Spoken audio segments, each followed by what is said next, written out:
नहीं मंजूर है तो जन्नत में जाए, तो फिर जन्नत में जाए।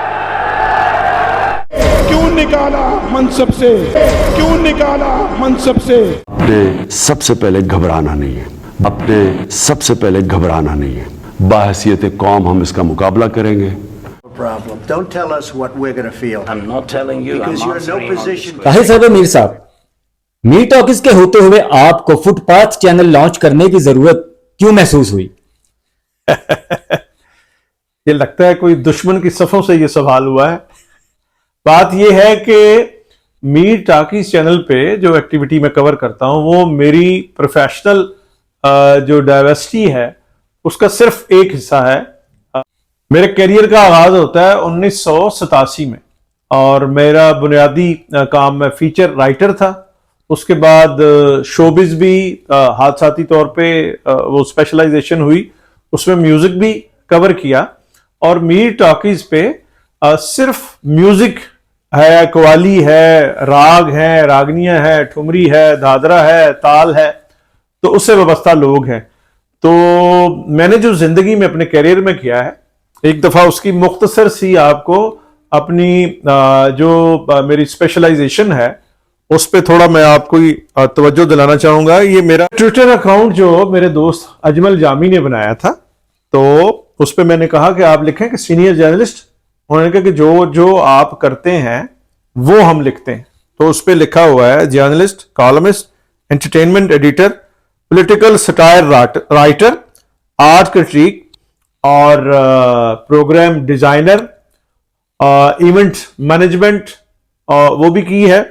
और उस पर फिर ये है कि पैशनेट जम्मू वाला, यानी मेरा जो हमारे बुजुर्गों का जो शहर है वो भी उसमें मेंशन है।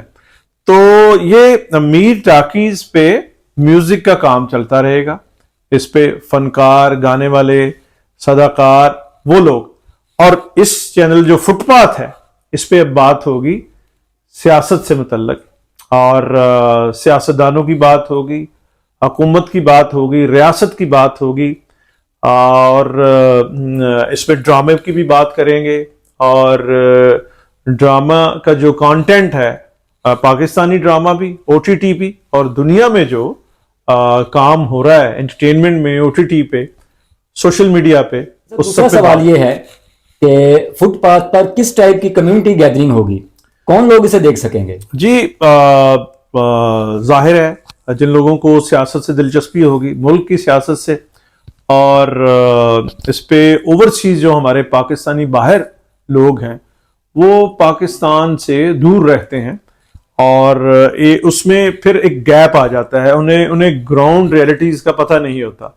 तो मैं क्योंकि जाता रहता हूँ, अमेरिका मेरा जाना होता है तो आतर के साथ, बाकी भी दुनिया में जाता रहता हूँ, तो उन लोगों को आगाह रखना, ग्राउंड रियलिटीज बताना, फिर पाकिस्तान में जो हो रहा है इस वक्त बहुत ज़रूरी है। इस वक्त हमारी जर्नलिज्म में बड़ी बाइफर्केशन है कि ए मेरा लीडर ते ए तुहाडा लीडर, ए मेरी पार्टी ते ए तुहाडी पार्टी। तो अल्लाह के हुक्म से हम बात करेंगे सच्ची, और खबर भी देंगे, उस पर तबसरा भी करेंगे और उसका हाल भी बताएंगे। जो कोई अरस्तु होने का दावा नहीं है, लेकिन जो सच समझेंगे, और पिछले 36 साल से मैं जर्नलिस्ट हूं, तो ईमानदारी से जो बात समझ आएगी उसको जितनी इजाज़त है। मुझे शहीद सहाफ़त होने का कोई शौक नहीं है, और ना पहले ठुड्डे खाइए, चपेड़ा खाइए, कोई चुक के ले जाए, और उसके बाद फिर डंकी आपे ही डंकी, यानी आपे रांझा हुई, आपे ही बाहर निकल के, तो किसी अच्छे से मुल्क में बैठ के तो फिर मेरे साथ ये हुआ, मेरे साथ वो हुआ, तो बेटा यहो जे काम ही नहीं करी दे। तो मुश्ताक अहमद यूसुफी साहब कहते हैं कि जो प्रोफेशनल और कसबी लिखने वाला और पढ़ने वाला होता है, खतीब भी, बोलने वाला भी, वो उससे बचता है। यानी अगर वो किसी अखबार में या चैनल में है तो अपने उस ऑर्गेनाइजेशन को बचाना है, उस पर वो लगे ना। जो रियासत की और कानून हुकूमत की जो कवानीन होते हैं उसमें बात करनी आनी चाहिए। तो ये किसी को गाली निकाल के या बेहंगम बेसरोपा जिसका आपके पास प्रूफ ना हो वो खबर लगा के अंदर होना जो है वो कोई, मैं नहीं समझता कि ये कोई प्रोफेशनलिज्म है। मेरे साहब, फुटपाथ चूंकि आपका मशहूर कालम है जिसको काफी लोग पढ़ते थे, तो सवाल ये है कि क्या ये फुटपाथ यूट्यूब चैनल जो है ये उसी फुटपाथ कालम का सोशल मीडिया वर्जन है? बिल्कुल बिल्कुल बिल्कुल, आप का जो है सवाल उसमें जवाब भी है। ये मैंने 2005 से फुटपाथ लिखना शुरू किया था और मैं, ये क्रेडिट है अयाज खान साहब का, हमारे दोस्त हैं, एक्सप्रेस अखबार के और चैनल के वो एडिटर हैं, और अब्बास अतर मरहूम साहब, उन्होंने मेरी सरपरस्ती की और मैंने कालम 2005 में लिखना शुरू किया। और फिर 2017 तक मैं जंग अखबार में, जब खबरनाक को हेड कर रहा था, उसका कंटेंट देख रहा था, तो उस वक्त तक लिखा। उसके बाद मैं GNN उसका, क्योंकि उस अदारे में अखबार नहीं था, तो ये अखबार का जो फुटपाथ लिखने का सिलसिला जो है वो रुक गया, तातल का शिकार हुआ। लेकिन यकीन जानिए कि 3 और 5, 8 साल बाद भी मुझे लोग कहते हैं कि हम फुटपाथ को मिस करते हैं, आप जो फुटपाथ पे लिखते थे वो अंदाज अच्छा था बुरा था, मैं उस को नहीं मैं इस वक्त डिस्कस करना चाहता, लेकिन लोग उसकी डेफिशिएंसी, जो मार्केट में इस वक्त कालम लिखे जा रहे हैं, तो वो उसको मिस किया जाता है। तो ये मुझे फीडबैक रहा है, इसलिए मैंने ये कर रहा हूं कि मैं ये फुटपाथ जो है उस पे जो मैं कॉलम में लिखता था वो किसी ना किसी तरह इस पे भी उसकी कम्युनिकेशन हो सके और उसका इजहार हो सके। मीर साहब, जनता की तरफ से बड़ा अहम सवाल आया है कि दुनिया में लाखों करोड़ों चैनल हैं, पाकिस्तान में हजारों चैनल हैं जो अपने लीडर को ऊंचा और दूसरों को नीचा दिखा रहे हैं, तो इन हालात में आप कौन सा तीर चला लेंगे? बिल्कुल सही सवाल है।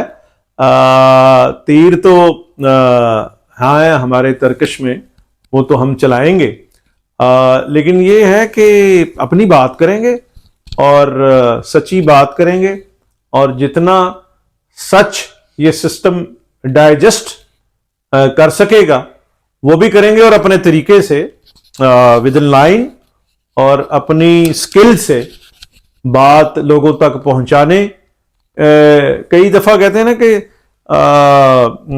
साइयां तेरा नहीं तेरे कुत्तिया तेरा नहीं तेरे साइयां दा मुंह मार, तो कुत्ते को भी जो है वो तनबीह करेंगे, उसको भी कहेंगे भाईजान साडा पहुंचा ना पाड़ो, और जो उसके साई हैं उनको भी कहेंगे कि भाईजान इस तरह नहीं, इस तरह आइन और कानून इस तरह कहता है। तो हम विदिन जो आइन कानून और रवादारी और बच बचा के वो वाला सिलसिला रहेगा। यहाँ कोई ये टीपू सुल्तान साहब का चैनल नहीं है और ना कोई और, मैं तो, और ये कोई भी नहीं होता। मैं आपको बताऊं कि ये सारे बंजारे गरीबां दे बेचारे मस्कीना दे बच्चे ने, और ये अपनी रोटी सीधी कर रहे होते हैं। इतनी कोई भी वो नहीं होता कि वो इस दौर में कार्ल मार्क्स और नेल्सन मंडेला और दूसरा ऑफ कोर्स अच्छे सहाफ़ी भी हैं, उनका इस अब जिक्र करेंगे जो हमें आइडलाइज जिनको हम करते हैं और जिनसे हमने सीखा है और जिनको हम देखते हैं उनका भी जिक्र करेंगे, और जो 2 नंबर हैं उनका भी नाम आएगा नामाबरों में। मीर साहब, आप ये फुटपाथ की पहली वीडियो के आखिर में नए सहाफियों को यह हम पैगाम, कोई मैसेज देना चाहें? नहीं, कोई ख़ास मैसेज नहीं है, बस इसमें होता रहेगा। और आखिरी मैसेज जो है वो मेरा केड़ा आखिरी टाइम आ गया है तो मैं जो आ भी जाए, कोई पता भी नहीं कब जाना है, तो जाने के लिए तैयारी भी है, कोई ऐसा कोई वो डर खौफ नहीं है, लेकिन जो जहन में आता रहेगा साथ साथ चलता रहेगा। और ये तो चलती है तुझे ऊंचा उड़ाने के लिए। मैं सब, चूंकि आपका एक काफी अरसा गुजरा फनकारों के साथ, जिसमें पाकिस्तानी फनकार भी शामिल हैं, हमारे हमसाया मुल्क भारत के फनकार भी शामिल हैं, बल्कि इंटरनेशनल लेवल के जो आर्टिस्ट हैं उनके साथ भी आपकी काफी मेल मुलाकात रही, तो क्या वो सब भी इस फुटपाथ चैनल का हिस्सा बनेंगे? कुछ तो नॉस्टैल्जिया का जिक्र होगा, जिन लोगों से हम बड़ी हस्तियों से मिले, इंटरव्यू किया, इंटरेक्शन हुआ, उनका भी, और यहाँ जिन लोगों के साथ काम करने का मौका मिला, और अब तो एक लंबा अरसा पिछले 40 साल गुजारे हैं इस दश्त की स्याही, तो उनका भी जिक्र होता रहेगा। यानी इसमें आपको नॉस्टैल्जिया भी मिलेगा इस चैनल में, जो पुरानी बातें हैं, मास्टर अब्दुल्ला साहब की बातें, बाबू बराल साहब की बातें, दिलीप कुमार साहब की बातें, सुहेल अहमद साहब की बातें, और भी मलका तरन्नुम नूर जहां की बातें, उस्ताद नुसरत फ़तेह अली खान की बातें, उस्ताद सलामत खान साहब की बातें, और सुनील दत्त साहब की बातें, और लता मंगेशकर साहबा की बातें, नूर जहां साहबा की बातें, और अभी माजी करीब में और अब जिनके साथ मुलाकातें हो रही हैं उनके मतलब भी दिलचस्प बातें होती रहेंगी।